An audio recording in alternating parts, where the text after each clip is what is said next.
Bismillahirrahmanirrahim. Assalamualaikum warahmatullahi wabarakatuh. Bertemu kembali kita di dalam pelajaran bahasa Al-Quran. Pada hari ini kita akan memasuki fasal baru di dalam pelajaran kita berkenaan dengan kata dasar, ya. Jadi pelajaran yang kita lalui sebelum ini kebanyakannya menyentuh berkenaan dengan kata kerja, ya. Madhi, mudhari' dan amar, larangan dan sebagainya. Dan pada hari ini kita memasuki fasa baru berkenaan dengan kata dasar, iaitu kita akan membincangkan suatu perkara yang penting juga. Fasa baru ini kita akan membincangkan luar daripada kata kerja, luar daripada kata kerja madhi, mudhari' dan amar itu.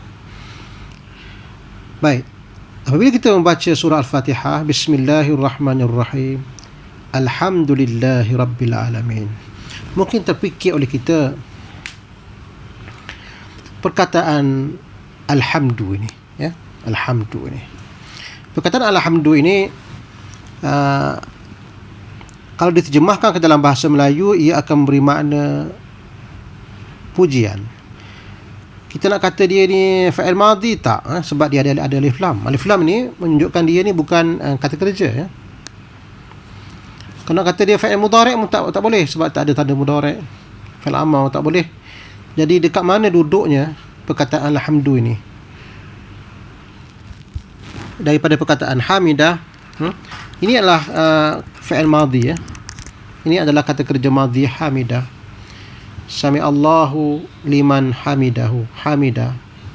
Fa'il mudhari'nya adalah yahmadu, ya. Yahmadu. Ini fa'il mudhari' bagi perkataan hamidah ini ialah yahmadu. Tetapi perkataan yang kita jumpa hari ini ialah alhamdu ini, di manakah kedudukannya? Adakah pada fa'il madhi? Tak. Adakah pada fa'il mudhari'? Tak. Kita namakan ia sebagai masdar, iaitu satu perkataan, dia bukan lagi fa'il madhi, bukan fa'il mudhari', bukan fa'il amar. Ia adalah perkataan, kata nama biasa, noun, yang mempunyai makna perbuatan, ya. Hanya ada makna perbuatan, tapi tidak ada masa dan tidak ada pelaku. Pujian. Siapa puji? Tak ada. Bila pujian itu berlaku? Tak ada. Tak ada masa dan tidak ada pelaku. Maka perkataan itu dikenali sebagai al-masdar. Ingat tu, ya. Sami Allahu liman hamidahu. Ini bacaan kita apabila kita bangkit daripada rokok, ya. Sami Allahu liman hamidahu. Jadi hamidahu ni adalah kata kerja, fa'il madhi. Fa'il madhi. Bila kita bangkit, ya, sami Allahu liman hamidah, kita kata Rabbana lakal hamd. Lakal hamd. Rabbana lakal hamd. Baik. Cuba perhatikan perkataan hamidah dengan alhamdu ini.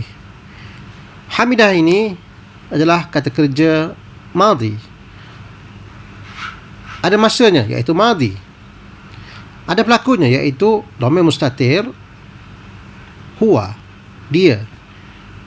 Dia memujinya. Sesiapa yang ia memujinya, sesiapa yang dia memujinya. Ada pelaku.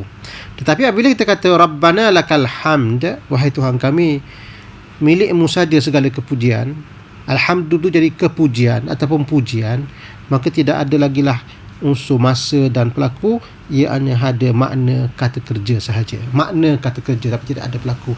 Itulah yang dinamakan sebagai al-masdar. Oleh kerana dia noun biasa, kata nama biasa, maka dia boleh dimasuki oleh alif lam, boleh dimasuki oleh tanwin dan sebagainya. Bila kita pergi kepada perkamusan kita ataupun dalam bab kedua buku kita, kita dapati kata dasar ha mim dal ini hanya ada dua perkataan sahaja yang timbul, iaitu pertama hamidah yahmadu. Yang pertama ini adalah kata kerja, dan yang ke bawah, yang di bawah ini, ya, yang di bawah ini adalah masdar, ya. Ini adalah masdar. Masdar ini di dalam bahasa Inggeris kita kenali ia sebagai verbal noun, ya, verbal noun. Dalam bahasa Melayu kita panggil dia nama terbitan, ya, tapi tak tahulah adakah dia tepat dengan apa yang dikenaki dalam bahasa Arab atau tidak. Itu memerlukan sedikit kajian, insya-Allah. As-salatu khairun minan naum. Ini adalah lafaz azan ketika solat subuh, ya. As-salatu khairun minan naum. Perkataan as-salatu dan perkataan an-naum ini walaupun ada makna solat, ini as-salatu makna bersolat, an-naum ini makna tidur. Kalau kita terjemah dalam bahasa Melayu, solat, dan solat itu lebih baik daripada tidur, seolah-olahnya solat macam kata kerja, tapi solat kat sini adalah noun ataupun masdar, ya. Solat lebih baik daripada tidur sebab dia tak melibatkan siapa yang solat, ya. Dia tidak melibatkan masa solat, tapi dia kata solat itu lebih baik daripada tidur. Jadi kedua-dua ni adalah al-masdar. Jadi perkataan solat ini dia ada kata kerja dia, ya. Shalla yusalli, ya. Usalli fardhu zuhri. Idza jaa nasrullahi wal fath. Ini surat An-Nasr, ya. Idza jaa nasrullahi wal fath. Perkataan nasru ini dan perkataan al-fathu ini kedua perkataan ini dikenali sebagai al-masdar. Dia bukan fa'il madhi, ya. Kalau fa'il madhinya dia tidak akan ada mati di tengah ni, tak ada, ya. Dia tidak ada. Dia akan jadi nasara. Kalau kita pergi kepada kamus kita, dia akan keluar macam ni, nasara. Ini perkataannya, nasara. Dan perkataan yang kita kehendaki nasru ini, dia keluar daripada perkataan yang ini, nasrun. Jadi yang ini nasara, ya, ini perbuatan, ya, membantu. Manakala ini nasrun, ini bantuan. Ini dikenali sebagai masdar. Dia ada makna kata kerja, bantuan, tetapi dia tidak ada pelaku dan tidak ada masa, ya, bantuan. Kalau yang ini nasara telah membantu, yang suruh sedang membantu. Siapa yang bantu? Dia. Yang ini nasrun, bantuan, tidak ada pelaku, ya. Itu yang dikenali sebagai masdar. Jadi nasrun inilah dikenali sebagai masdar. Idza jaa nasrullahi wal fath. Al-fath, ya, ini juga adalah masdar. Dalam surah Al-Asr sebagai contoh, wal 'asr innal insana lafi khusr illa allazina amanu wa 'amilus solihati wa tawassaw bil haqq wa tawassaw bis sabr. Jadi perkataan khusr dia adalah masdar, ya, daripada perkataan khasira yakhsaru khusrin. Maknanya kita tak boleh kata dia ni kata kerja sebab dia ada tanwin, tetapi ada makna kata kerja kat situ. Itu dikenali sebagai masdar, kerugian. Sesungguhnya manusia itu dalam kerugian. Dia tak kata sungguh manusia itu rugi, tetapi manusia itu dalam kerugian, ya. Jadi penggunaan masdar ini mempunyai makna yang lebih dalam berbanding dengan kata kerja biasa. Kalau dikata innal insana yakhsaru, maksudnya sesungguhnya manusia itu sedang rugi ataupun sentiasa rugi, dia masih melibatkan masa. Bila dia kata innal insana khasira, contohnya, dia akan menjadi past tense, ya. Jadi Al-Quran innal insana lafi khusrin, sungguhnya manusia itu dalam kerugian. Jadi kerugian itu seolah-olahnya tidak melibatkan masa dan pelaku. Kerugian, dalam kerugian. Begitu juga dengan perkataan as-sabr, ya? Dan mereka berpesan-pesan dengan kesabaran. As-sabr. As-sabr ini dia ada kata kerja dia, sabara, yasbiru, fa'il mudhari', fa'il amr isbir. Tetapi as-sabr ini nama dia masdar, ya. Ini nama dia masdar. Jadi itu yang dikenali masdar. Kalau kita lihat pula ni perkataan ini, kata-kata al-wal asri ini pun macam masdar juga. Apa beza dengan as-sabri dengan wal asri itu? Dekat-dekat bunyi dan bentuknya. Tapi wal asri ini walaupun hampir sama dengan sabri, tapi maknanya bukan masdar. Al-asri itu masa. Kutiba alaikum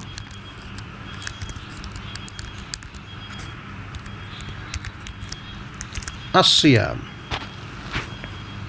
Perkataan as-siyam ini adalah masdar, ya. Diwajibkan ke atas kamu berpuasa. Walaupun berpuasa itu nampak bunyi macam kata kerja, kalau kita pergi kepada perkamusan kita, perkataan as-siyam ini kita akan pergi kepada sad, huruf ilah dan mim. Sad, huruf ilah dan mim, dan kita akan jumpa perkataan macam ni. Shoma yasumu, ini perkataannya, ini adalah perbuatan. Shoma yasumu, ini adalah kata kerja. Madhi dan mudhari'. Wazan nombor 1, shoma yasumu. Dan kita akan jumpa di bawah ini, ya, saum dan siyam akan memberi makna berpuasa. Jadi apakah perbezaan antara berpuasa dengan puasa? So berpuasa ni adalah kata kerja, puasa adalah masdar. Berpuasa, shoma yasumu, ada orang yang berpuasa, ada masanya. Shoma telah berpuasa. Saum ataupun siyam ini dia tak melibatkan masa puasa, ya. Sebab itulah nawaitu sauma ghadin. Nawaitu sauma ghadin. Itu lafaz puasa yang kita selalu sebut. Kutiba alaikumus siyam. Semuanya dalam bentuk masdar. Bulan, ya. Bulan dalam bahasa Arab dalam Quran ialah syahru, ya. Syahru. Bulan Ramadan, syahrul Ramadan. Ya. Kalau kita kata bulan puasa, kita akan tukarkan Ramadan ini dengan as-siyam. Syahrus siyam, bulan puasa. Perkataan puasa dekat sini, bulan puasa. Perkataan puasa dekat situ, dia bukan kata kerja. Dia bukan fi'il madhi, fi'il mudhari' atau bukan fi'il amar, bukan. Dia adalah noun ataupun dia adalah verb noun, masdar, nama terbitan. Bulan puasa. Sebab kita tak nak kata bulan tu yang berpuasa. Kalau kita kata siyam itu kata kerja, nescaya yang puasanya adalah bulan tu. Tapi kita tak nak kata bulan tu berpuasa, tapi kita kata bulan puasa. Yang bulan berlakunya puasa pada bulan tu. Jadi perkataan siyam itu kita kenali sebagai masdar. Sebab usalli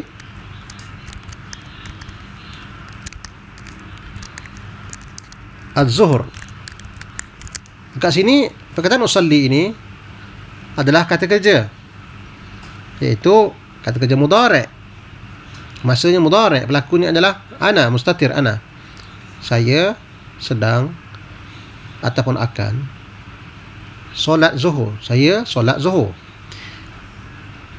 Kalau kita jumpa ayat lain pula bentuknya solatuz zuhur. Baik. Perkataan yang sama, ini usalli, ini as-salah. Yang pertama ini adalah bentuk perbuatan.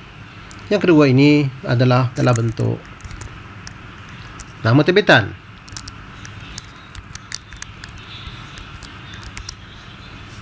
Yang ini dikenali sebagai nama terbitan, masdar.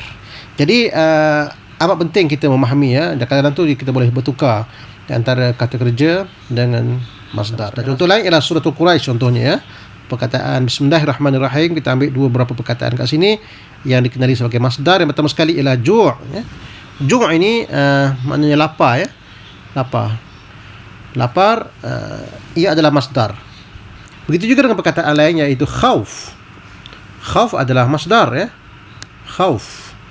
Dia ada kata kerja dia. Khafa yakhafu. La takhaf. Itu kata kerja dia. Ada perkataan khauf. Jadi perkataan khauf itu kita kenali ia sebagai masdar, iaitu kata nama noun yang ada unsur perbuatan tapi tidak ada masa dan tidak ada pelaku. Khauf, ketakutan, ya. Masdar ialah nama terbitan. Maksudnya dia ni adalah keluar ataupun terbit daripada kata kerja, ya. Dia terbit daripada kata kerja kat sini. Dia terbit daripada kata kerja. Untuk hari ini kita hanya mempelajari masdar daripada wazan nombor 1 sahaja. Untuk pelajaran akan datang insya-Allah kita akan mempelajari wazan-wazan yang lain. Tetapi untuk hari ini biarlah kita kenal dulu wazan-wazan nombor 1 masdar ya. Untuk wazan nombor 1, masdar biasanya dikenali melalui beberapa wazan yang terkenal ya. Di antara wazan yang terkenal ialah fa'lun, fi'lun ya. Tak kiralah dia ada tanwin ke ataupun ada alif lam di depan ni. Al-fa'lu contohnya, fi'lun ya, fu'ulun, fi'latun, fa'alatun, maf'ilatun. Contohnya dia akan memberi makna masdar ya. Ini adalah contoh wazan-wazan masdar yang selalu dijumpai di dalam kitab suci Al-Quranul Karim ya. Dan ada beberapa lagi wazan. Sebab wazan nombor 1 ni dia dah fix, jadi dia tidak ada satu kaedah yang tetap ya. Dia cuma dah tetap dah dia punya bunyi dia. Jadi kalau jumpa contohnya perkataan sam'un, hamdun, itu adalah masdar. Ilmun contohnya, fa'ilun contohnya ilmun, zikrun, zikrullah, ilmun. Bagi di akhir ni boleh berubah lagi, kita akan belajar kemudian insya-Allah. Boleh jadi ilman, ilmun dan sebagainya. Fu'ulun contohnya fusuqun, qu'udun. Fi'latun contohnya fitnatun, kiswatun ya. Fa'alatun contohnya syahadatun, dalalatun.